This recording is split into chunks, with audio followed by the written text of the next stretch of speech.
Hello, I'm Dr. Gloria Horsley, president of the Open to Hope Foundation. I'm interviewing today Peter Willig. He's from Miami, and he's at the Children's Bereavement Center there. And we're going to be talking a little bit about developmental issues. We really find at the Children's Bereavement Center, more than anything, is that we have to acknowledge that children grieve throughout their lifetime, that it's certainly not closed-end.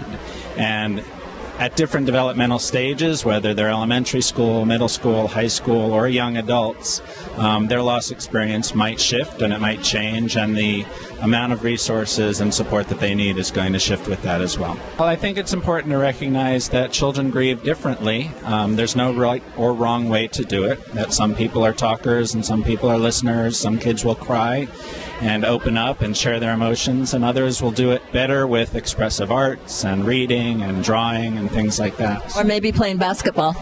It's quite all right to express yourself physically as well, without question. And one of the things that we found is that kids oftentimes have certain friends that they might talk to, whereas they're not talking to their family, and their family thinks, oh, they're not grieving, and they've got some friends. That's exactly right. And actually with the Children's Bereavement Center in Miami and with other programs throughout the United States that are working with children, what we really do recognize is that being around peers and being around their friends and classmates is the most natural and most comfortable place for them to be. And they'll share with each other if they get the opportunity.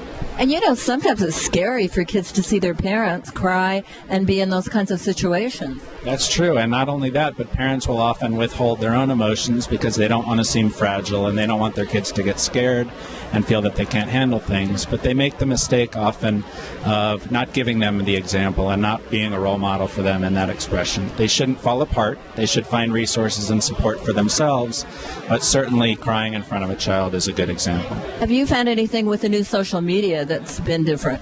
Well, I mean, we're obviously having to stay aware of how kids are communicating with each other. There's a lot of research being done and a lot of opportunity out there for people to stay connected even after a death to their loved ones through these forums and through pages and through the sharing of information and pictures.